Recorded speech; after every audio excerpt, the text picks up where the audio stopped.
Thank you. Thank you from the bottom of my black little heart. You came here for some excitement tonight, and that's just what you're going to get. Who wants to be famous? Who wants to die for art? I do!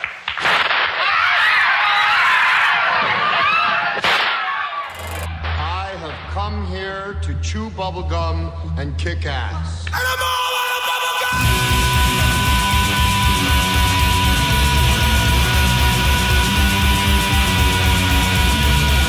Astro Radios is a horror, cult, exploitation film podcast by filmmakers, critics, musicians, journalists, and fans for the film obsessed. Here is your host, Derrick, Carey. Well, folks, all of my panelists have problems. Lots of problems. And what kind of problems do they have? Angelique, what kind of problems do you have? Female trouble. Thought you lost your voice, man. Liar. It's come back. You guys are miracle workers. Shit was golden. It's all that talking about barfing and stuff. Yep. It healed me. That's right. There's a lot of female trouble going on here tonight, folks, for the 4th episode of our John Waters Directors series. Tonight, we have the same crew that were on the last Pink Flamingos episode. So in case you are new to this string of episodes, let's introduce those folks, shall we? You just heard the fabulous tones of Miss Angelique Bone. How are you doing tonight, miss? I'm doing all right. Just all right? Well, I've got so many problems. Yeah, one of them sounds like your voice. Yeah, I've got some crazy plane crud, so I went to the doctor today, which is really big because I never go to the doctor, so I'm on official medication now. Kind of feels good. Yeah, you kind of have if there was a female version of Tom Waits, you kind of have that sound to you right now. Or Cookie Monster. Or Cookie Monster. I could go either way. We'll leave it at that, folks. We're going to move on. And King Baltimore himself, Mr. Seth Powlin of celluloidterror.com, is here. Hello, Seth. How you guys doing out there? Oh, just wonderful, Seth. Just wonderful. Next to him, you heard him. It feels like it was only a couple days ago that I talked to this gent, because it was. This week is jam-packed with Astro Radio Z. You heard Mr. Jeremy from the Hunnick Outcast podcast. He's back to talk some more John Waters. How you doing tonight, sir? I'm just so fucking beautiful, I can't stand it myself. Yes, I understand that. I think you guys are so beautiful I could shit. Speaking of shitting, Mr. Gonzorific himself has come on to unleash some verbal diarrhea about the amazing John Waters. How you doing tonight? There you go, Jack. Yeah, it wouldn't be an episode without you making a lot of fart noises endlessly. Yeah, but I'm an award-winning journalist, so That's why I bring you on. This allows you to be able to make all the fart noise. It's kind of like a release. Yeah, more ways than one, homie. Exactly. All right, enough of this nonsense. Let's get into it, folks. This is the 4th movie in John Waters' official filmography. Look, the star of Pink Flamingos is here again. It's Divine. She's got balls, and she's got female trouble.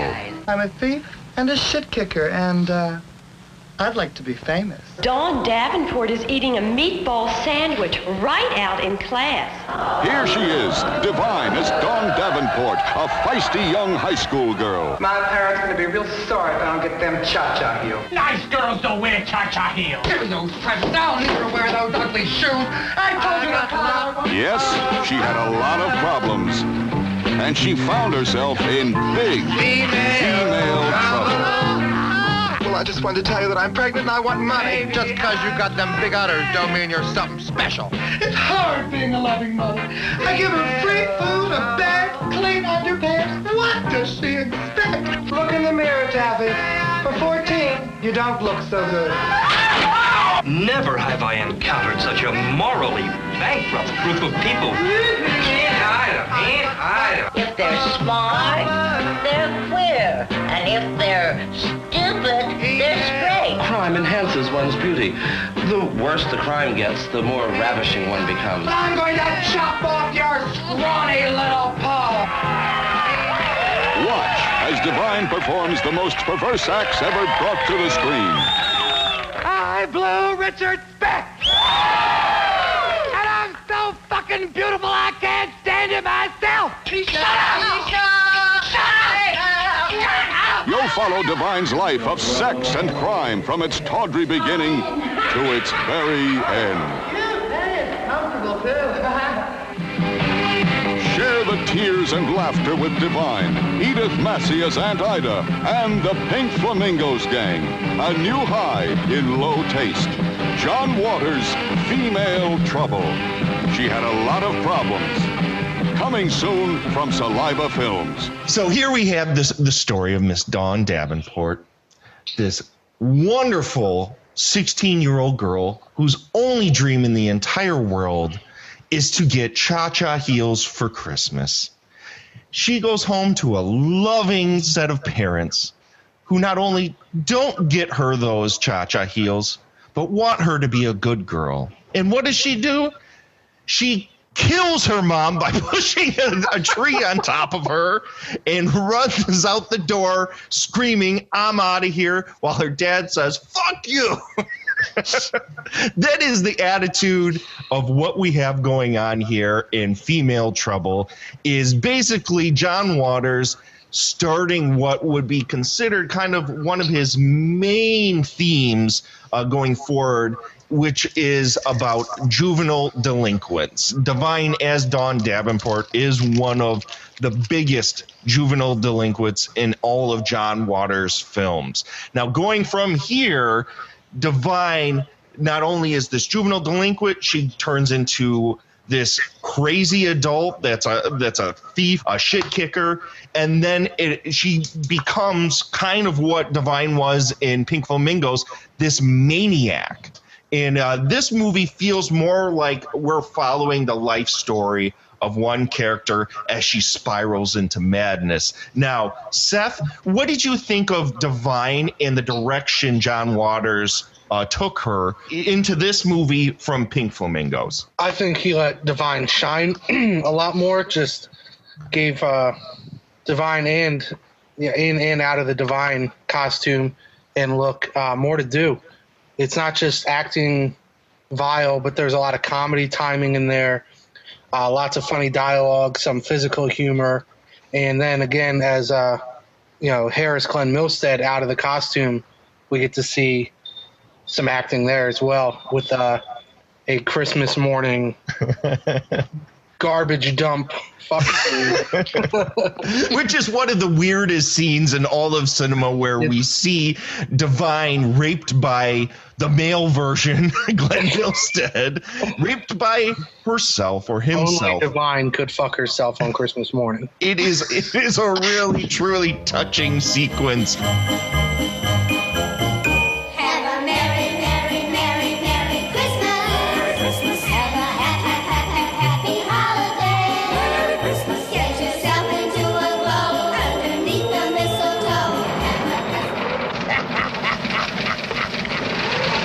Sugar dumpling.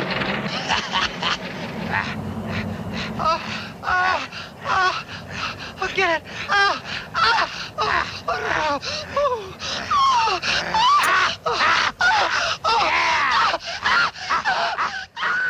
Angelique, what did you think of that scene? Well, I mean, he at least took her to a mattress. I mean, that was romantic. I guess I'm giving a little too much into my my taste, but okay. Did this give you a flashback as to the first time you made love? Oh no, not the first time. Oh my god, dude! I mean, put on a fish called Wanda, then we'll talk. Oh my god, this just got really fucking disturbing. really fucking disturbing. But, I mean, Andrew, what do you think of this opening sequence? I think we need to hear more about this. Okay, Andrew is taking his pants off, and no, I'm just started. No, man, you know to me, man, the way that they've done that, the way that it was shot, I'm sitting there looking at the doubles and stuff, and then there's the doo-doo stains, but there's also the sounds, because when he goes down on her, she's not like screaming for help. Let's let everybody know that hasn't seen this movie. I might be skittish about this scene. Yeah. She's into it, man, and she's yelling out, "Ain't it?" like that, and the sounds they make, it's all real loud close-up microphone licking sounds. It's so crazy. Yeah, and the funny thing is, they got a stand-in, which later in the film is the stand-in for Divine when Glenn Milstead is quote unquote. It starts off as a rape, let's be honest, and then it turns into lovemaking. Quote unquote lovemaking. Very exploitation movie, yeah. Yeah. The stand-in for when he's the man, and she is like this Elizabeth Taylor lookalike who later in the film would pop up again. Jeremy, do you know the significance of this actor in this film? Because I think, wasn't she a friend of John Waters that came in and played Divine's stand-in double during that sex scene? Yes, this is another one of John Waters' friends that he met through friends while he was living in Baltimore. It's an interesting story when John Waters just decided one day to be a rebellious teenager and just go to downtown Baltimore and network through people to see who wasn't boring. This was a woman, I can't remember the name, but she looked like Elizabeth Taylor. She didn't have the voice of Elizabeth, unfortunately, but she was a pack rat, and she had a very small house with all these pack ratty things. Sadly, she's just another one who perished due to a drug overdose. Oh, wow. But yeah, John Waters says in the commentary that this movie depresses him because this is the one that everyone that he really gave a damn about would be dead before or after this movie was released. Yeah, it wasn't Cookie Mueller. She died soon after this, didn't she? 89. Yeah. Okay, so that was a while after this. Yeah, but David Lochary definitely died of didn't he? I read something that he bled out. No, what happened was that he was actually supposed to be in Desperate Living, but what happened was, to quote John Waters, he's not going to be in it because we both know that he's addicted to speed, and during that time died of an overdose, I think during the first couple weeks of it. So what happened, I don't know what character he was supposed to play, but yeah, Lochary went to the hospital, I think, went to sleep and never woke up, and that was pretty much it. That's unfortunate because his character in this movie, which we'll get to later because his character doesn't come into play till about the halfway mark of this movie, is a great character, which is almost an extension of the Raymond character from Pink Flamingos, just a little more effeminate. But anyways, let's get back to the beginning of this film, where it essentially is the teenage years of Dawn Davenport, where she's portrayed as this runaway after she has this core group of bad girls that smoke in the ladies' room, and they just talk about how they want to leave what they're doing and do bad things. And I'd like to set fire to this dump. Just because we're pretty, everybody's jealous. It's like a prison here. Even at Christmas, it's like a prison. Don't even mention Christmas, Chicklet. My parents are going to be real sorry if I don't get them cha-cha heels. I asked and I better get. I never get enough Christmas presents. Everybody's so damn cheap. I should be getting a lot. And I'm going to take it all back and get the money for it. You can do that now. We'll probably get caught for hooking this period, but who cares? Who cares if we fail? It'd be fun to be expelled. Surprisingly enough, most of them turn into prostitutes and dancers and things like this. So anyways, this opening sequence is a motif that went on in further films. Now, Andrew, do you think kind of that opening sequence in the school where they're smoking in the lounge and they're in the classroom is kind of like a precursor to some of the stuff you would see in Cry Baby? Yeah, man. I mean, he's showing all his influences of those. Actually, he's showing a ton of influences in this movie. Because I think later on, Divine's look is exactly like Erica Gavin and Vixen. Those eyebrows, man. I mean, and there's a shot when he's the go-go dancer that's just like at the beginning of Faster Pussycat, you know. Mm-hmm. So, John Waters, he was fascinated by, the delinquent girls at his school. That was one of the things, man, when I read that shock value book, I was like, that's what happened to me. Because there was a girl gang in my junior high school, and I was like, I was so obsessed with them. I did my hair like them. I tried to dress like them and everything. And I was simultaneously terrified of them, too. Like, I didn't want them to see me and beat me up because I was doing it. Mm-hmm. But, I mean, that's just... There's something about it. It hits certain people a certain way. You could just tell. I mean, that I wish they were all in Crybaby. That would have been awesome. It would have been awesome. It's too bad that Divine wasn't around for Crybaby, because I think she would have been an amazing, inclusion into that film. But the dialogue in this opening section of the film when she's a teenager is seriously some of the most funny shit up until this point that John Waters has put out there. Seth, what do you think of how on fire John Waters is with his script and this first opening section of the film? I think the script is easily his best up to this point. It's just hit after hit after hit, no break. There's really no filler in it. It's just all good quality dialogue. When they're sitting there smoking, and I forget which friend it is, says, I'm going to take my presents back to the store and get the money back. You can do that, I felt like I've heard that exact line come out of someone's mouth in high school in that exact tone. Like, it wasn't like a snotty know-it-all kid, and I just feel like it was pretty spot on. I just loved how the only thing that kept Divine from breaking out and being the person she wanted to be was a pair of cha-cha heels. That's it. If she that's all she needed, and her life was going to be complete. The little things. It's the little things, and then that's what spurs into motion. I like to think the cha-cha heels is ultimately what made her a murderer. That she didn't get her cha-cha heels, and the rest of her life was totally tossed aside. She would have been a brain surgeon. One bad day, man.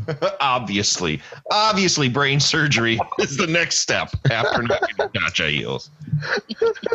Obviously. So anyways, here we go. We go from this first section. The film is really laid out almost like one of those made-for-TV biopics where it goes in sections of their lives. So Dawn Davenport in her teenage years, then it goes into Dawn Davenport after, she's quote-unquote made love with herself, and then it goes on to she ends up getting impregnated and then having the baby in this dingy little room where she gives birth all by herself and then chews the umbilical cord out and has this obviously newborn baby covered in fake blood, and she's holding it next to her. Now, I know there's a story behind this. Jeremy, what is the story behind the newborn baby, which is obviously not like one of these witchcraft deals where they brought in a 2-year-old and tried to parade it around like it was some newborn baby. What's the story behind this baby in this scene? Well, with this one, it's one of the actors that, of course, is the receptionist at Mystique, and she'll also be the star in the next movie we discussed, Desperate Living. Pretty much she and her biker boyfriend gave birth to a baby, and John asked that if he could use it for this one scene. The way that they filmed it, according to the commentary, was that they did try a little corn syrup, a little paint, but they also made sure that where they kept the baby, everything would be okay. Now, of course, there were divorce proceedings with someone else, and the boyfriend of the wife was afraid that that woman would try to take the baby away, and it was this whole big thing. But the way everything was filmed, thank God, the baby turned out, of course, okay. And John actually met that girl many years later at a convention because he does give lectures, and she said, I'm baby Taffy, so everything turned out okay. There's really nothing else to say about it other than John just figured it'd be for shock value purposes, because back then it is shortly based on a movie he used to watch in high school called Mom and Dad, where apparently it was a woman giving birth to a little girl, but it was the only way to show nudity. And when he was going to Catholic school, nuns were telling him, like, don't see this movie, and he had to see it, and that's pretty much his homage to that movie. One of the things you just said, though, is a question I kind of had for everybody here. Now, beside the sex scene between Divine and himself, this movie right now, as I look at the DVD and I flip it around, it says that it's NC-17. What exactly do you feel warrants this rating, Seth? Gator, do you think balls, Gator's dick? Sorry. Is that it? Is that there's just a dick in this movie? A couple close-ups of dicks. That's it. I'm really I was kind of shocked. I was always under the assumption this was just an unrated film, and then when I took a look at it, NC-17, you don't see that rating very often. And I'm wondering, like, when did it get has it always had this rating? Yes. Waters, unfortunately, he hated this. But even with Pink Flamingos, it was being shown in porn shops. And he didn't think of it as porn. He just thought of it as art. He doesn't, porn is porn, art is art. And he thought when he was doing sex scenes and they were simulated that they were just part of the story and part of the characters. So he never quite understood when he had to finally distribute the movie past Pink Flamingos, that when New Line, whoever would get their hands on it, they said, well, we have to make this, it can't be rated R because we can't have anybody, see something like this where we're looking at full frontal nudity, and it was the curse scene, and it was pretty much everything that the envelope was being pushed back then. Today it's no big deal because you could find the stuff literally anywhere, but back then it was a thing that Waters just said, well, I made the movie, might as well sell it. But he always opposed to this. He never quite understood why people thought of this as pornography. He just saw this as characters that would do stuff that they would probably do in real life, that these are people that he just met. Yeah, well, he comes from the art house kind of point of view with these kind of films. And to be honest, in this day and age, seeing a dick on a screen, that's not really that big a deal. Yeah, but dude, NC-17, that's what they give. If you put the dicks in a movie, you get NC-17. It's just like, you remember Eastern Promises, Cronenberg, where there's that fight and there's all balls everywhere? Yeah. There's not any dicks. If there was dicks, it would have been NC-17, like Crash, but it's because it was only balls. It was, and it wasn't a sex scene, it was a fight. Balls in a fight, rated R. Dicks and balls in the bed, NC-17. Okay, so this is news to me, and I'm gonna put when you see the YouTube version of this video, I'm gonna put this in flashing red letters: balls, rated R. If it's a fight, dick and balls, NC-17. Yeah, it's a thin line. It's just an observation, man. It's crazy to me. It's insane, but it also speaks to the culture, which was, I think, a lot of what was being talked about in Pink Flamingos. Because Female Trouble, to be honest, from a content standpoint, is much tamer than Pink Flamingos was. And there's only really a few super hard, quote unquote, shock scenes. As we obviously, if you had listened to the last episode, Pink Flamingos is almost a continual stream of shock scenes. Female Trouble is way more concerned with telling a story. Now, it may be shocking in kind of in your face and repulsive in some aspects, but it's a much more toned down and comedic story. It's much more focused than anything he has done up until this point.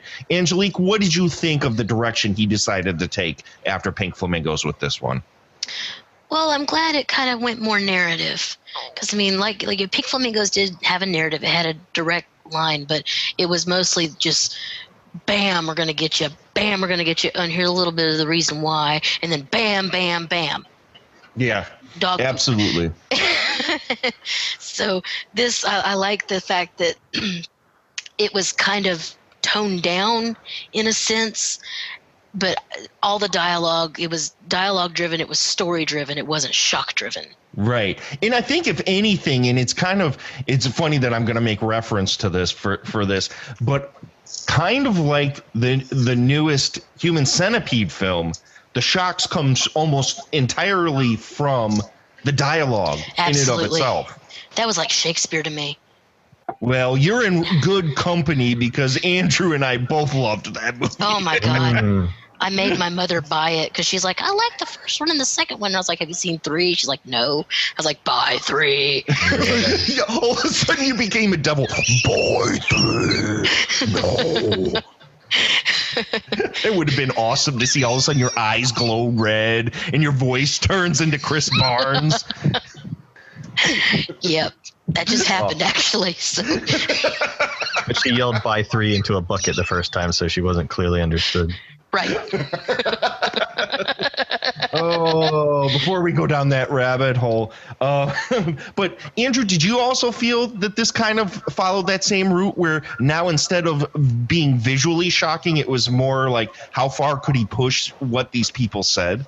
I don't know, man. I can't help but see Female Trouble as just an epic odyssey. You know, when I think about the story, I just think of like how long it goes, like, you know what I mean? How far it goes and everything. It's just, it doesn't seem like he's just trying to freak people out. I think he's really trying to, like Angelique said, he's really trying to tell a story here. It's like a clear to A to B to C. And like Seth said, you know, there's no air in it. It really moves. Yeah. But all the shocking moments are story points and stuff. They don't just seem like they're throwing, like, you know, as much as we love The Asshole and Pink Flamingos, that you could see a version where that's out of it, you know what I'm saying, and it's not going to do nothing to the story, you know? Absolutely. But here, man, I can't think of anything they could take out, because especially with the character Taffy, right? The kid, Mink Stole, he's amazing. And she is as angry as she is, and all that stuff she says about, you know, when Gator's like, suck my dick or whatever, and she's like, I wouldn't suck your lousy dick if I was suffocating and there was oxygen in your balls. Right? That's like one of the best lines. That's a real important, you know what I'm saying? Like that actually, it furthers character as an editor, you know. Yeah. If it doesn't move the plot along or the character along, it doesn't belong in there, and it can go. That you can't argue that that's there for no reason, right? Right. I think in general, most of the dialogue in this, it was to build each of these characters. Let's go ahead and let's talk about some of the crazy ass characters in this film. You just got done talking about Mink Stole playing, I guess she's supposed to be, as you said, Jeremy, a 14-year-old? Well, what happened is that they did have the baby, and then they did have this little girl that was also a friend of the cast members. But again, we see this scene where Divine tries to chain up Taffy, and you can see John Waters makes is that the girl's having a great time and she's putting her hand through the chain, so she's being chained up, but there were still child labor laws. So all the stuff that they were going to do, John figured he couldn't get away with this with a real 14-year-old kid. So when they had to age Taffy from a baby to 9 years old to 14, that's when they had to bring in Mink. And this was kind of interesting because, well, the last time we saw Mink, the last 2 times if you go with Multiple Maniacs, Pink Flamingos, she's usually not a fan of Divine, and I feel that it only makes sense to bring Mink into a character where they're going to be rivals again. And this time, it's still weird that she still hates Divine, but now she has a reason to hate Divine. She plays the daughter who they, I think through force of will, Divine has kind of made her be this invalid, sort of. They keep calling her, and I know this is super on PC, they keep calling her a retard the entire movie, and she's this kind of simpleton who just hangs around in a little girl's dress and jump ropes and yells and screams and then fakes auto accidents with ketchup in the living room, which is one of my favorite scenes of the entire film. But her character is super interesting and has a crazy-ass weird arc. Seth, tell me a little bit about the arc that this character goes through. Oh, from the obnoxious, bratty child to the car accident games in the living room to finding out her dad wants to rape her, and then deciding to find eternal love and peace as a Hare Krishna. Tries to convert her mom at the brink of madness to follow Krishna, and meets her demise. Disturbing, man. I love Taffy. I thought Mink Stoll was great portraying like a weird grown adult child. It is funny that, you know, by saying that and describing the plot line of just her character, that kind of describes a lot of the characters in this film. This film is just kind of like a downward spiral for everyone that's involved. Everyone that's around Divine gets sucked into this madness, and unfortunately aren't just innocent bystanders to her neurosis. So, Angelique, what would be, if you were to pick one character other than Divine that you really thought was cool, what would it be? Oh, what's her name? Donna. Donna Dasher. Hairdresser. Donna Dasher. Yes. So let's talk about her a little bit. Donna Dasher was the mastermind. Like, she had the big idea. She was all in charge because Dan just did whatever she said. So she sees these, you know, crazy looking people. Let's see what we can get them to do. And, you know, just wash our hands of it when it goes too far. Right. And when you're talking about the master plan, you're talking about that she runs this salon that eventually hires Divine on. She comes in, and her and David Lockery run this place and then see Divine as kind of an oddity that they can use to satisfy their own desires. She was a really interesting character. Do you think she played well with Lockery compared to Mink Stoll in Pink Flamingos? I mean, it's kind of apples and oranges, but I mean, they kind of matched, like, because this was not as extreme a character as Raymond Marble. So, you know, he wasn't walking around flashing people with kielbasa tied to his wing. Oh, what a depressing. I wish there would have been more of that in this film. I do too, but, you know, we got to deal with what we've got here. So. He was more, I guess, subservient to Donna, whereas Connie and Raymond, they were partners in crime and each kind of had their own thing. As this movie goes along, eventually it kind of turns into a story about somebody who's looking to seek fame and notoriety through being a murderer and being a crime lord, where the tagline crime is beauty. They are kind of like the masterminds of trying to push Divine to be more and more audacious and more murderous and more maniacal with her actions, to the point where it escalates into this big, huge orgy of death where she goes to the stand-up and she's having this performance art where she starts killing her audience members. Take a good look at me, because I'm going to be on the front of every newspaper in this country tomorrow. You're looking at crime personified, and don't you forget it, I framed Leslie Bacon. I called the heroin hotline on Abby Hoffman. I bought the gun that Bremer used to shoot Wallace. I had an affair with Juan Corona. I blew Richard Speck. And I'm so fucking beautiful I can't stand it myself. They were interesting in the fact that they were kind of like these puppet masters behind the scenes trying to, you know, escalate this obviously deranged person past the brink and then fade off into the distance once it got a little too hot under the collars. Jeremy, what did you think of these two characters in relation to Divine in this flick? Well, David Lockery, again, Multiple Maniacs, Pink Flamingos now. He's always been someone who just does not like Divine. I mean, Multiple Maniacs, he was kind of forced to be with Divine. Pink Flamingos, he wanted to outshine Divine. Here he brings in, and I thought this was a sequel to Pink Flamingos because I thought that Cotton just had enough of Divine and just decided to do her own thing.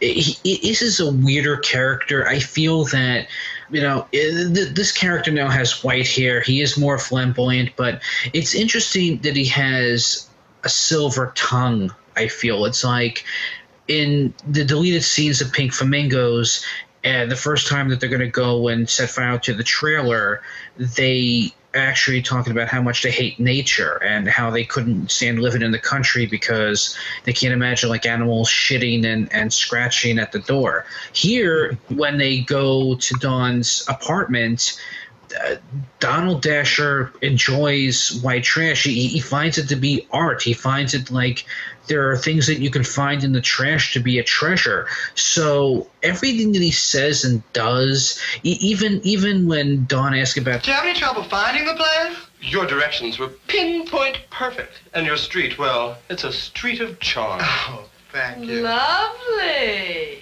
And I bet you cleaned just for us. Well, I did tidy up. What happened to your eye? Oh, that. I am so embarrassed. I fell getting on the bus and hit my eye on the fare box. Well, I felt like a damn fool. Oh, come on in. May I take a photo of it? Oh, certainly. He just had a great voice and presence this time around. Like, his acting was getting better and better from Maniacs till now, where he didn't have to... I mean, he's not to memorize huge lines, but here it's like he's really getting into the narration and breaths and his character, and it's just... It's sad that we lost him way too soon. I would have loved to see what he could have done with Living or Hairspray or even Crybaby, like where John would have taken him next. Yeah, I completely agree. As we've gone along in these movies, I love him as an actor and as a presence, because he gets into whatever character he is. And this one, I felt was almost like a reflection of the prototypical artist character, where he was not outside of the subjects that he was interested in, and kind of just wanted to plant seeds to see where that could go so that he could sit and produce the art that he wanted to. And it was almost like a guinea pig that he was working on for a while. Andrew, what did you think of Lockery?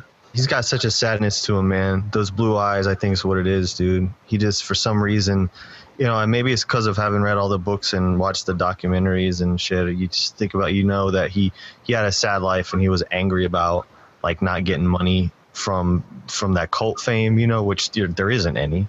Right. I had like a 2-hour conversation with Mink Stoll, and she mentioned that a lot. Like, it would be cool if money went along with cult infamy, but that's just not the way it goes. But like, he represent too, like you said, it's almost like John's satire of the fame machine. Even going back to like Kenneth Anger, Hollywood Babylon type stuff of what the dream machine did to people, about all the people that jumped off the Hollywood sign and stuff. He's kind of like that in this movie, at least, the embodiment of how John Waters like maybe feels about what that does to people, or like the kind of people that would happily see someone destruct, in the name of entertainment and shit. Yeah, which really plays into a lot of the narcissistic culture that we have right now online, on YouTube, the reality TV craze, things where people are willing to just put themselves out there with very little disregard for what they look like, only for the matter of the fact that people are talking about them. Yeah, and I think this is a theme that John Waters would play on over and over and over again. And this was something that Pink Flamingos very much was about. Yeah. And I think it was way more focused in this film, though. Andrew? No, I agree with you totally, man. I mean, look at I don't want to flash forward to the ending and stuff, but like there's a scene where something happens with Gator. She gets Gator fired from the job at the hair salon. The mom gets pissed off. So Ida comes through and she goes, "Here's something for your face, motherfucker." And she throws acid in her face, and it gets all melted and, toxic Avengery and shit. But they think it's awesome. So what would be the worst thing that would happen to you in your life if glamour is a thing for you?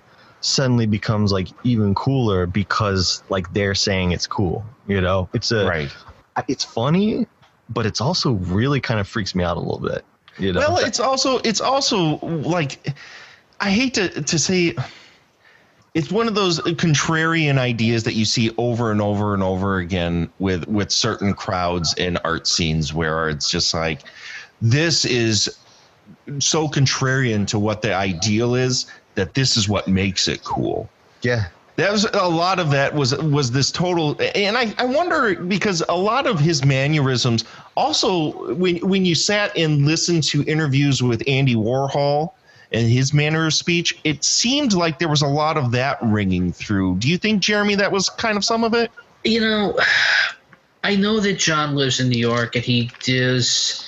I'm sure he's been to the factory, and I'm sure that he is a fan of Warhol, or, you know, when Warhol was around. But I don't know if he was trying to cut and copy paste anybody. I mean, he was influenced. I mean, he's always said that he loved Kenneth Anger.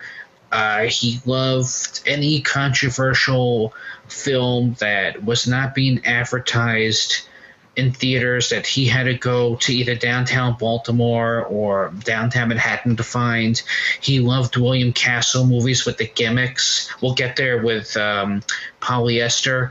But I don't think John was ever emulate anybody. I mean, he just liked to be a sponge and absorb, but I don't think he really... You could tell if you watch a Warhol movie, which I've seen, and you watch something that John does, they're two different entities that, you know, they're strangers that pass in the night. John was more angry and passionate, and I think Warhol was more of like experimental. Right. So I think, again, I haven't watched John did see the 24-hour movie, and and apparently he was able. Well, he was on drugs, of course, so that's not a surprise that he saw it. But I'm sure that in a roundabout way, if John Waters wanted to do a Warhol dedication, he would have, but I never seen in any of his movies where he's really copying Warhol. Even with this, I mean, this movie is supposed to be about art, but we always have a interpretation. I never really know what the next big thing art will be, and this is it's weird because we see something like Pink Flamingos about how celebrities are being turned into multimedia sensations, and this movie didn't do well, and yet you have something years later like, I don't know, the Quentin Tarantino, Oliver Stone movie. What was it? Natural Born Killer? Yeah, I was getting to that. Yeah, you know where I was going with this. Yep. What was it? I don't know, Natural Born Killers? Because with that one, it feels like it's something that John Waters would say and do, and it's two people that are killing and become multimedia sensations. And that movie was also controversial, but it's got more press than Female Trouble. And I think that this one is better than Natural Born Killers. Do you think maybe the difference there is that movie is much more slick and digestible from a visual and audio standpoint, where this movie still is kind of like its stranglehold is in the raw, kind of gritty, low budget aesthetic that his early films hold? Yeah, and I also think that with John Waters movies is that Waters had these shoestring budgets that all he could really do. And this would be the last time he was allowed to use side B of records.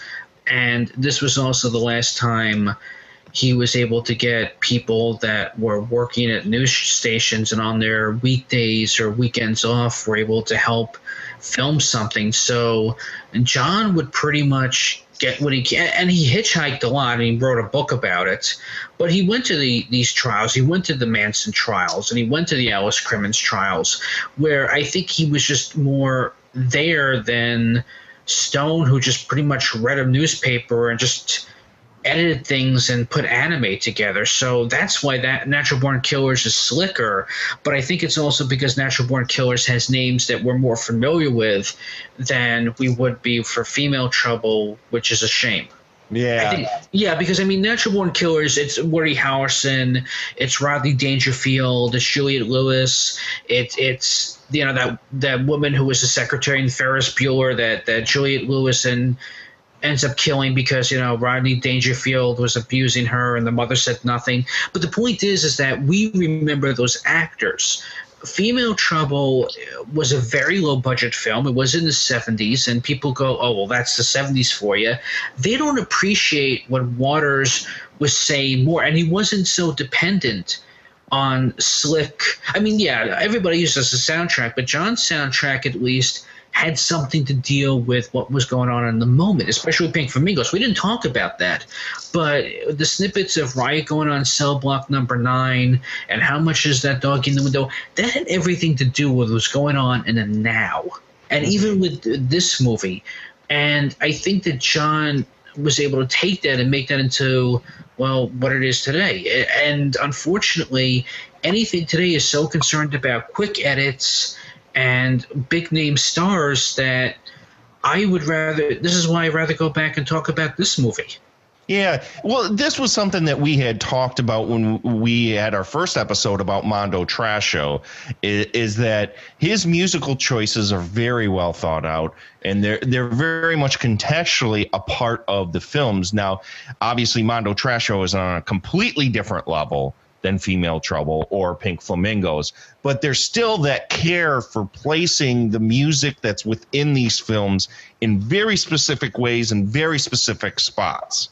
So if you loved some of the stuff that came before that he had put in his movies, that's still ringing through here. John Waters always had and still does have impeccable musical tastes. I love that. It's such a intrinsic part of the aesthetic of these films is this old school music. It gives character to these movies that a regular orchestral score could never give in a million fucking years. Andrew, what do you think of his soundtracks that come with these films? Man, you remember when we talked about that very first one, Mondo Trasho, and about how like he was able to use the songs to propel the narrative and sort of like cut things in and around things that were happening on the screen. And he still's doing that even in this movie, because there's a part where he kind of does another scene of Divine, like, you know, running around just having a glamour fit down the street or whatever.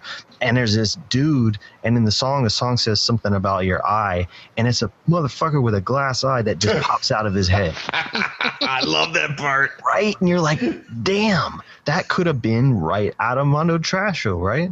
Yeah.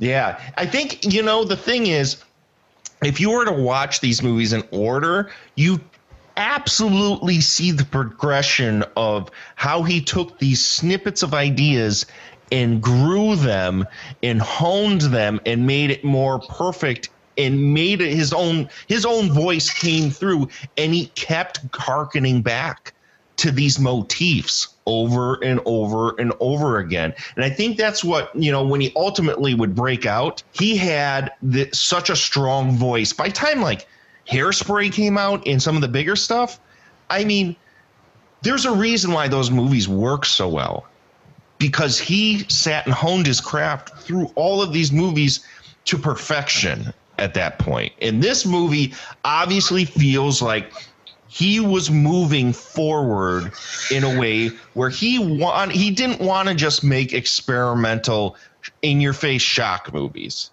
This is still a transitional kind of movie where if you had seen his latter era stuff, you would know that it would become more of a Hollywood type film. Like his films would feel more narrative. They would have the same kind of beats that most of the Hollywood movies would have. This movie still kind of, you know, has the punk rock kid kicking and screaming going throughout it, but it still feels like it really wants to start being like the movies he grew up and loved. Because even though he says he loves Kenneth Anger and he loves Warhol and he loves all these experimental, he grew up watching a lot of what would be really considered the Queen movies. You know, the big women movies with the big hair and the big personalities. These movies that were character pieces. In Dawn Davenport in this film, in the story arc that is played through, very much harkens back to those kind of movies. So this is a good starting block for what would come. I think up until this point, the first three films were very much, you know, punk rock. I'm trying to figure out what's going on, and I'm just throwing anything at the wall. And that's kind of some of the fun of those movies, is that there's so much energy. There's such experimentation that it's very unexpected. this film felt very much like he was making a concerted effort to try and make a more traditional film. What do you think, Seth? I think you nailed it right on the head. The first few movies, very abrasive viewing experience, and I think this one still has that quality, but he definitely made a more traditional movie. It's still very much John Waters with the shocks and exploitation side, but I feel like he started to really open up to a wider audience, or at least tried to, with the more straightforward narrative and just a more polished effort. Still a little bit raw, hasn't quite got his feet completely planted, but it's a much more, I'm not sure what the word I'm looking for, just a better made film than anything he's made before. Right. And even though some of the stuff looks pretty rickety, like the interstitial titles that came in to tell what section of Dawn's life we were in, and each time that looked pretty rickety, and some of the sets are really bad. His technique is definitely stepped up, where the production design has stepped up a little bit more, even though a lot of these were filmed in one location, this condemned building above a restaurant, I believe, or something like that, that he would just like move to different sections of the rooms and dress them in different ways, and they would be different. Like one would be the salon, one would be the apartment, and he would just keep flipping around this apartment and filming it that way.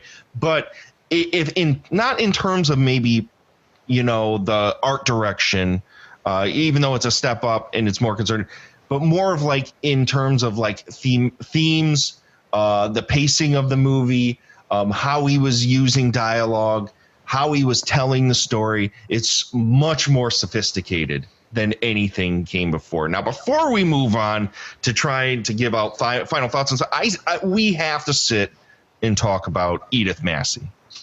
We have to sit and talk about Gator and Aunt Ida. Have you met any nice boys in the salon?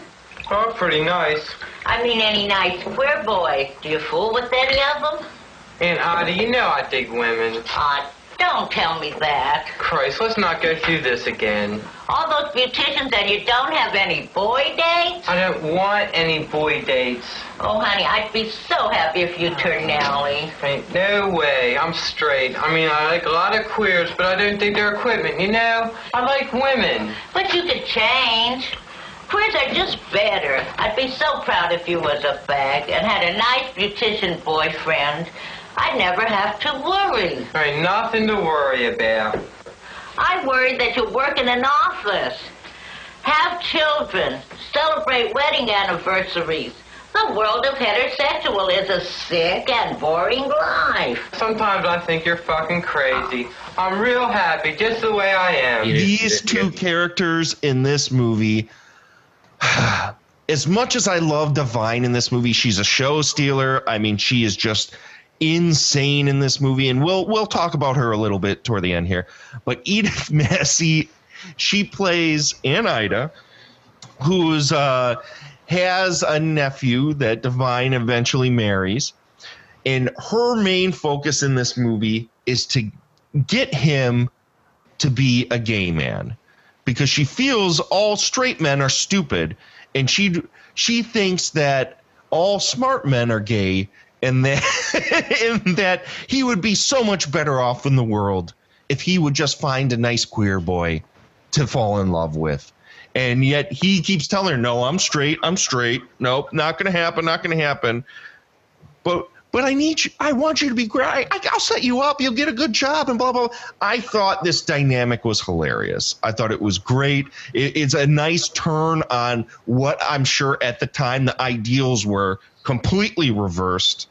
I thought it was hilarious. Andrew, what did you think of this relationship and how John Waters played with kind of the sexuality roles with Edith and the Gator character? Dude, if you ever see this movie with an audience, that scene on the couch, man, where Gator comes home from work and Aunt Ida's got Ernie sitting there waiting for him, trying to set him up.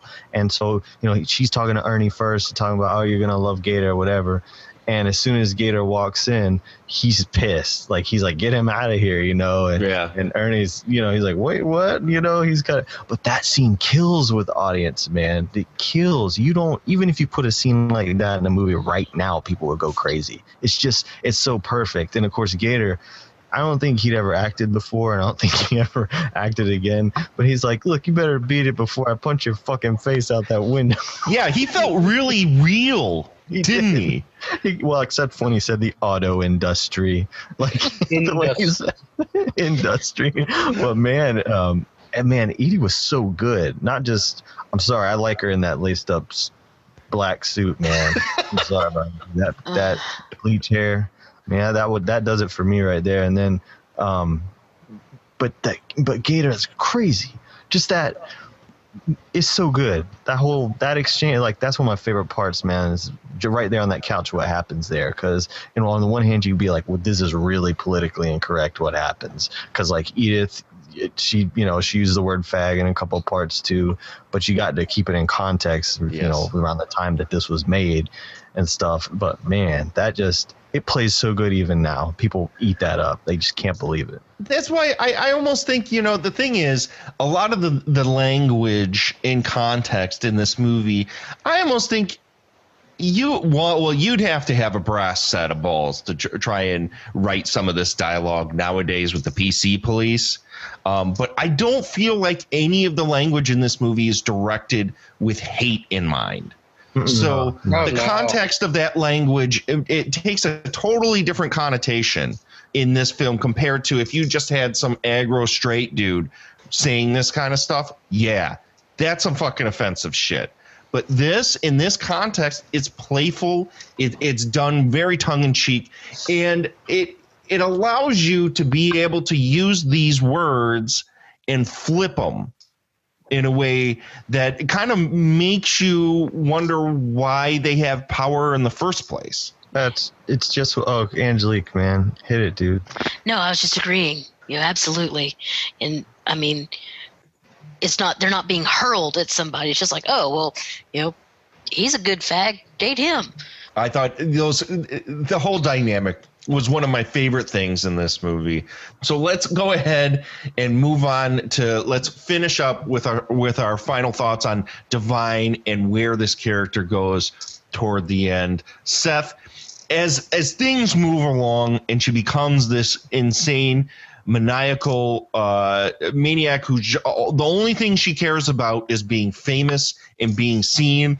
I mean, half of her face is melted off and bubbly, and she has this garish mohawk and is jumping around on a trampoline, talking about how she wants to give blowjobs to Richard Speck and all this audacious shit in front of this crowd.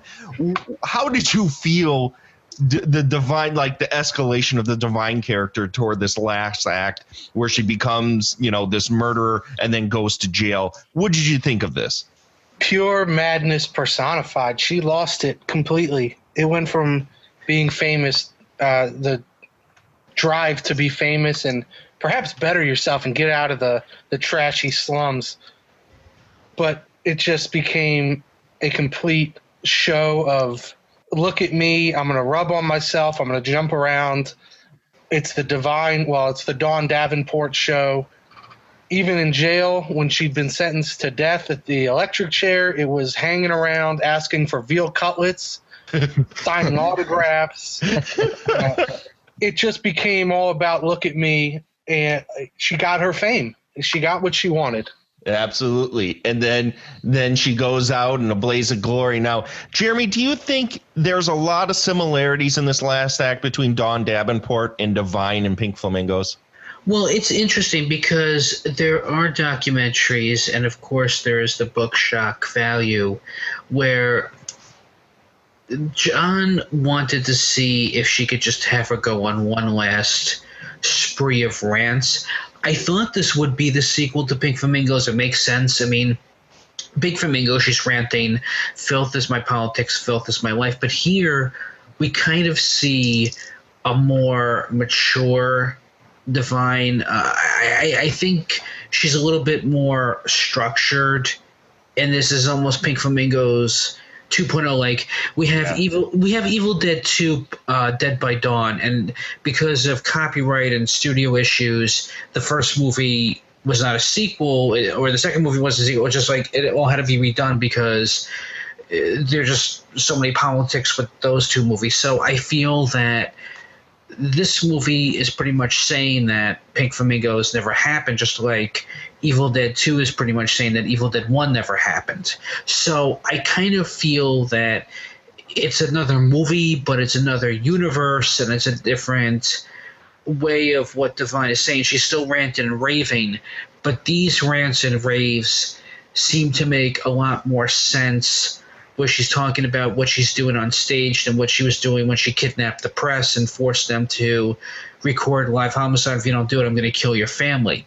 Here, it's just, well, again, if you don't know the pedigrees, I don't know if we can talk about them now, about Richard Speck and Juan Corona and Abby Hoffman, but they were big things back then and big names, and Divine was proud to know of them or just ruin their lives. Or Bremer, bought a gun that Bremer used to shoot Wallace. Bremer was trying to, I think, kill the governor of Baltimore, and I think he was trying to kill Nixon or something like that at the time. So she apparently bought that shotgun.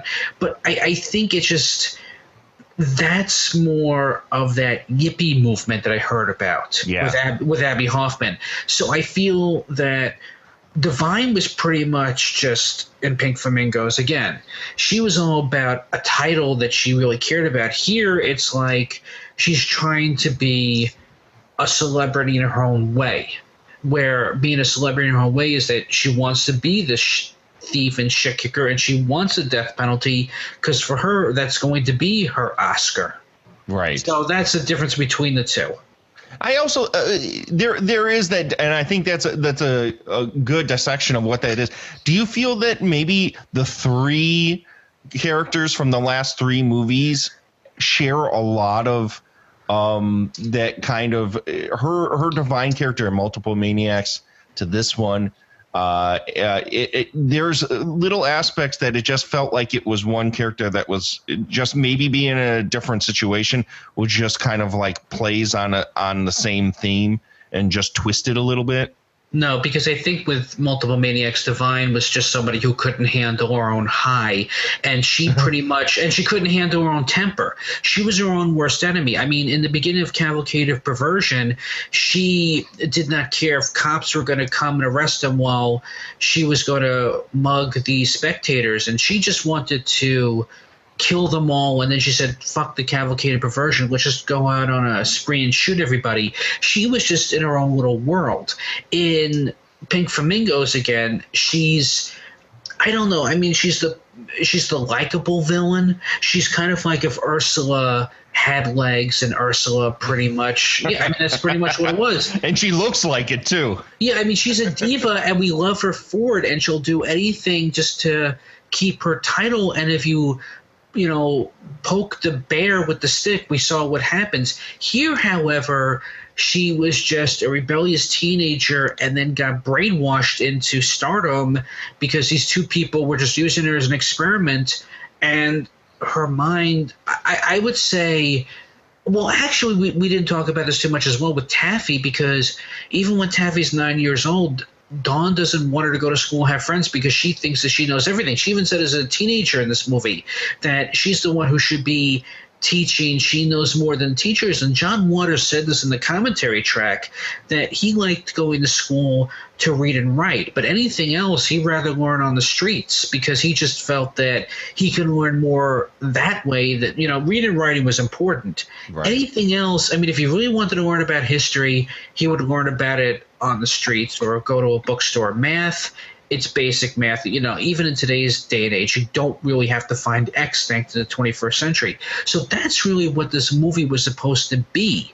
And I feel that that's why this character is different from the other characters. It's not her evolving. It's just different personas and different situations. So they're not the same. They're not relatives. It's her ranting again, but this time it makes it more where she's more dangerous than multiple maniacs and less likable than Pink Flamingos, but there's more of an interesting point of what John was able to do with the characters from 3 movies till now. Right. And I think in that context too, Dawn Davenport seems to have an insatiable lust for this fame. And the fact that she's got this taste of blood, almost like a shark in the water, she wants to go further and further and further and doesn't care. And it almost makes her the most dangerous character up until this point of any of the movies. She is definitely more bloodthirsty, and she just feels that this is art. I mean, we don't talk about this much, and I'm sure there was a ton of deleted scenes. There was for Pink Flamingos. There wasn't much for Female Trouble. And Don did discuss a few things in the commentary, but it really much came down to that we hear the Dashers. They're taking photography. They're taking photos of anything that Dawn is doing, from abusing Taffy to cutting off Ida's hand that threw the acid in Dawn's face. I mean, pretty much anything that Dawn did, the Dashers are taking photos of, and then when Dawn gets arrested, well, the Dashers are able to use this to protect themselves because the experiment is now over. Let's go ahead and move on, and let's give our final thoughts and whether or not we would recommend this movie to viewers. Angelique, when all is said and done, what'd you think of Female Trouble? Oh, it was great. It was the most enjoyable, as far as, you could really show this in mixed company, as long as they're not offended by gigantic close-ups of dicks.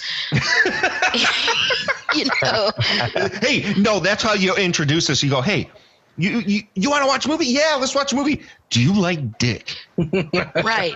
Do you like it big and sweaty and gross on screen? All right, we're going to be friends. But the best story so far, honestly. Awesome. So obviously this would be something you would recommend to just about anyone? Absolutely. You are my kind of sicko. Seth Powlin, final thoughts. Easily the most rewatchable of these early John Waters films for me. I put it on, I end it. I just want to go back and watch it.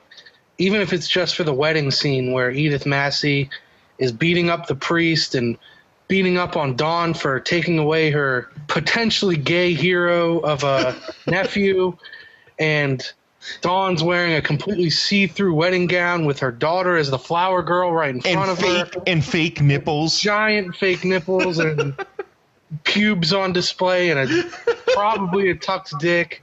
It's just fantastic. I love this one. Highly recommend. I forgot about that scene, man. I totally forgot. That's my favorite scene. I am on the floor the entire time that scene's going on. Oh, so much good stuff. Jeremy, final thoughts.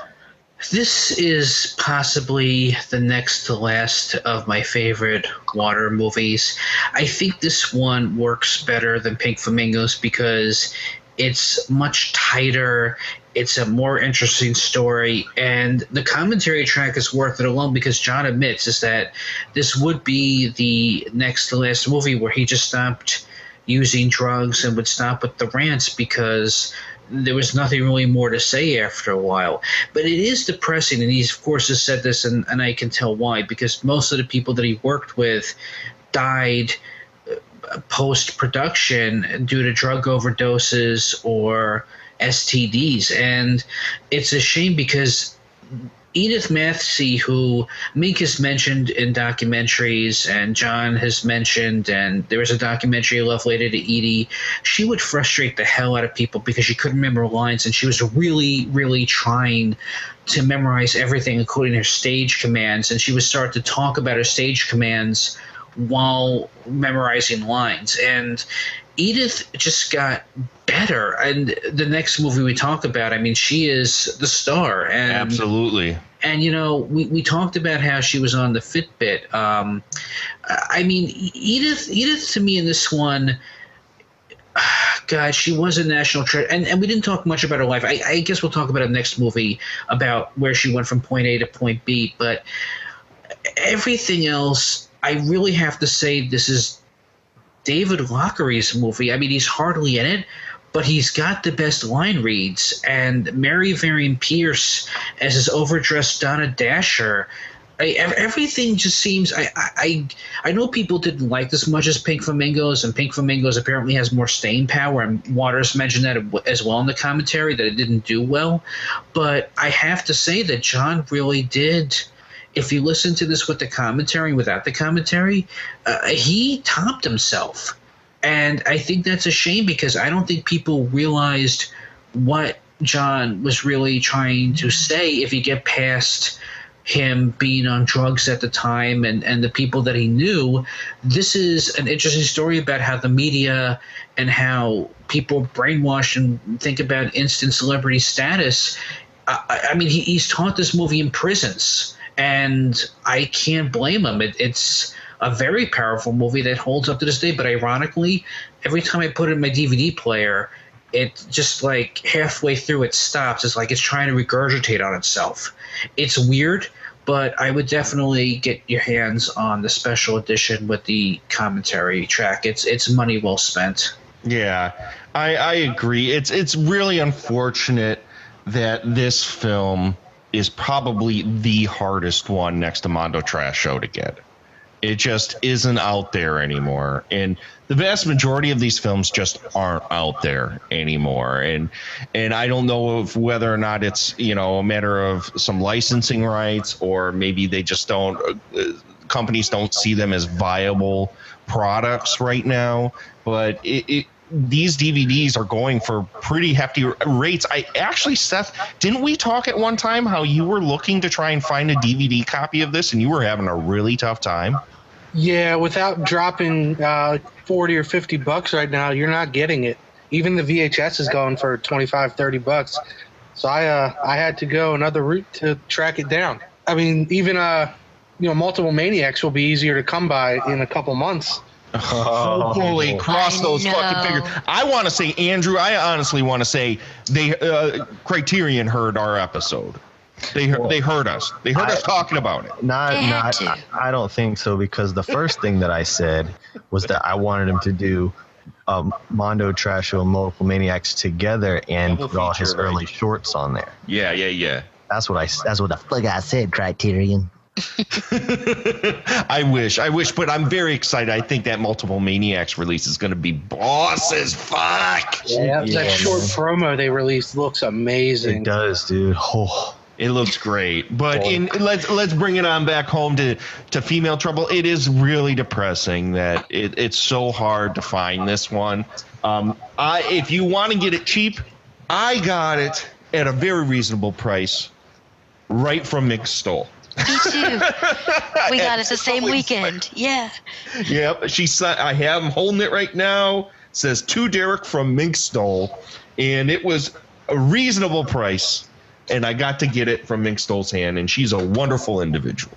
So I would recommend, if you see her at a convention or somewhere, she probably more than likely will have a copy of Female Trouble for you. Now, that's tough, but that's just how it shakes right now, is unfortunately these movies aren't really out there anymore. Andrew, final thoughts. Man, I love Female Trouble. I was in a band called Female Trouble for a few years, and we did covers of, female lead singer punk rock and rock tunes and stuff. We did benefits for the Rape and Incest Network hotline. We did benefits for roller derby and all this other. It was a neat band to be in, dude. But that was my favorite John Waters movie for a long time. I think because he's got 12 films. I think of them as in like 4 little trilogies, Yeah. And so this is the beginning of the one that's, Female Trouble, Desperate Living, and Polyester. And I go back and forth. When I'm watching Desperate Living, I'm like, oh shit, this is my favorite John Waters movie. But when I'm watching Female Trouble, I'm like, oh, this is my favorite John Waters movie. I don't know why, man. I think what would stop me from saying that is because Mink's portrayal of Taffy is too dramatically good. Like, it's funny, but it's really sad. And if you were to just tell somebody this story, you know what I'm saying? The Taffy part would break your heart, dude. And for her mom to just choke her out there at the end for being annoying, basically, and for the attention of it, that's just like, I don't know, man. I'm a little disturbed by that, but that doesn't make it a bad movie. It just means this group of people, the Dreamlanders, and then he had a makeup artist and an art director, right? Because Vincent Peranio and Van Smith, they would just kept getting better at what they did, but the movies didn't start getting lamer because, they were getting better. They kept that. They were a true vision, and they stayed true to what made all the other ones good, and they still can freak you out. There's just no other director like it, man. Mm-hmm. Mm-hmm.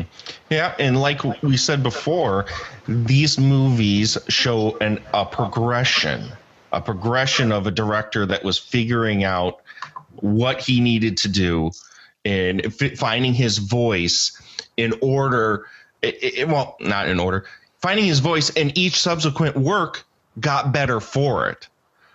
So it's we kind of talked about, Andrew, with one of the earlier episodes, is it's really unique to see a director kind of go through film school with his early work.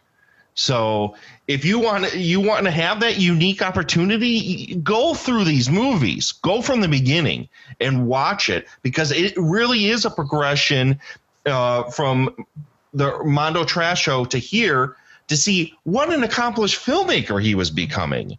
And honestly, I'm going to give my final thoughts on this, and this may come as a shocker. I don't like this movie as much as Pink Flamingos. I just don't. While I think it's good, and there's so much in it that slays me, there is a section of this film, probably a little past halfway, that just kind of drags for me. And I think if this movie, and this is just me in general with most movies, because I'm just damn impatient, I think most movies of this nature, a 70-minute runtime would be so beneficial and so helpful. And I think, even though this movie has a lot of momentum and great dialogue and great characters, there is this lull at about like between the halfway and 3/4 mark where I just start my interest starts waning. It's unfortunate. Does that mean that I don't like this movie? Not even remotely. This movie kicks ass. This is a good movie. But compared to Pink Flamingos, I don't like this one as much. Maybe it's just because I just think Pink Flamingos is such a kick in your face that I find it far more entertaining. But this is a good movie.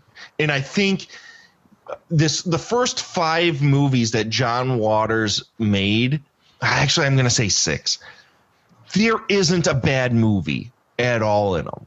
But in terms of my favorite, this isn't going to be my favorite. I would actually put this beneath Multiple Maniacs. So Pink Flamingos and Multiple Maniacs at the top, and then Female Trouble. If you really like crazy line reads, really kind of like a twisty, turny plot that culminates into madness at the end, check this one out. I think this one is much more akin to kind of Multiple Maniacs in terms of like how the progression of the story goes. But yeah, it's kind of my thoughts. I still dig it. I would still say go check it out, but this isn't necessarily my favorite of these movies so far. So there we go, folks. Next month, you'll be hearing us talk about our first non-Divine Waters film, which is Desperate Living. But until then, I'm going to let my panelists here tell you where they can find them on the interwebs if you are so inclined. Jeremy, tell my listeners where they can find you and your stuff. Facebook.com, Hanagaocast, and of course we have 2 group pages, Hanagaocast Podcasters Cafe and the Hanagaocast. And those for anybody who have friends or family that want to promote their stuff, go right ahead. And of course, if you're looking for the show, we're on SoundCloud, Google Play, Player FM, iTunes. I think I said SoundCloud, of course, was our main RSS feed. Hanik, Outcasts. Yeah, that's it. That's how I feel right now. It's late. I'm kind of to the point where I'm just going, ugh. We between this one, I think, what was it? Killing Joke, where like, oh shit, we wanted this to be a hour podcast, and 6 hours later, like, yeep. Yeah. Today's not going to be one of those days, my man. Well, thank you for coming on, Jeremy. Seth, where can they find you? Find me at Celluloid Terror on Instagram, Twitter, Facebook, YouTube, horror, cult, exploitation, film and DVD, Blu-ray reviews, all that good stuff. Catch you next episode. Awesome. Angelique Bone. You can find me on Facebook. You can also find me and some pretty funny cats at thelosthighway.com. I should just call you Angelique Waits from now on. But I'll be back in form next week. Awesome. I hope so. Get better. Get some sleep. Drink some liquids. Yes, that's the plan. Awesome. Mr. Andrew Shearer. Hey, man, I just want to say thank you for having me on here, man. This is what you're doing is really cool. I'm really having a good time talking about these movies, and it's just an honor. Sometimes I sit here listening to it. I'm like, oh, right, I'm on this. It's not just a cool show I'm listening to. So I really appreciate it. If anybody wants to watch some of the movies that me and my friends make, www.gonzorific.com. You can buy some DVDs with some crazy ass movies. They got bad girls, witches, zombies, lesbians, cannibals, love stories, all kind of vampires, whatever, ghosts that fart and wear no pants. and then there's also for rental on Amazon On Demand. We got Fake Blood, we got Mondo Gonzo, we got Pajama Nightmare, The Underground Cinema with an S, and the newest one, Late Night Cable. And if you buy or rent or any of that shit, it just goes right back into making movies and putting pizza in the actors, man, so they could have all that what they need to take their clothes off and, you know, be scary and awesome. That's what it's all about, brother. And as you talk about the Amazon rentals, I usually don't do this anymore at the end of the show because I have a pre-recorded tag that I play, so I don't have to say all this stuff anymore. But if you are an Amazon Prime member, you can now watch for free our anthology movie, Hole in the Wall.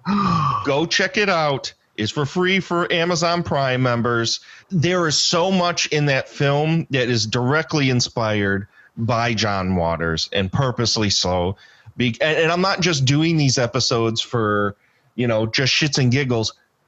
If you've been listening to this show long enough, you know John Waters is literally probably hands down the most influential artist out there for me, bar none. He just from a very young age sparked something in me that forced me to create things and forces me to think outside the box. And that's why I love talking about these movies, because I think they're far more than what a lot of people hold them as. A lot of people hold them as trash.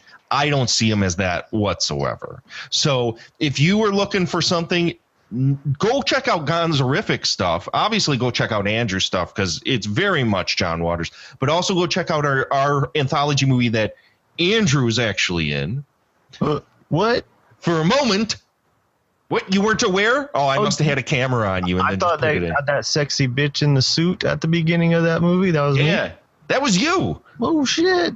Well, you learn something every day. Hey, we got one on Prime, too. May of the Dead. Oh, Lesbians. That's right. You did put May of the Dead up there. Lesbians is zombies. That's a great one, too. I love that one. Thanks, dude.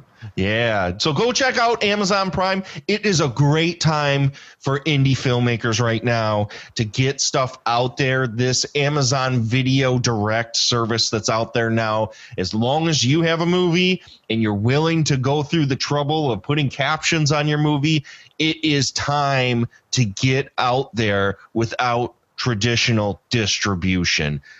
I am so beside myself with the number of people that are actually going out there and watching Hole in the Wall. Now, I have not seen these kind of numbers in a long time since this movie's been out. So I'm very happy, and I want to thank you all that have been going out there and checking out Hole in the Wall. It really means a lot to me. But if you haven't seen it and you're a fan of this show and you're a fan of these John Waters episodes, do yourself a favor and go watch some Depravity and go check out on Amazon Prime, Hole in the Wall. Till next time, folks, we're going to be talking about Desperate Living. Grab your cha-cha heels and have a good time. See you later.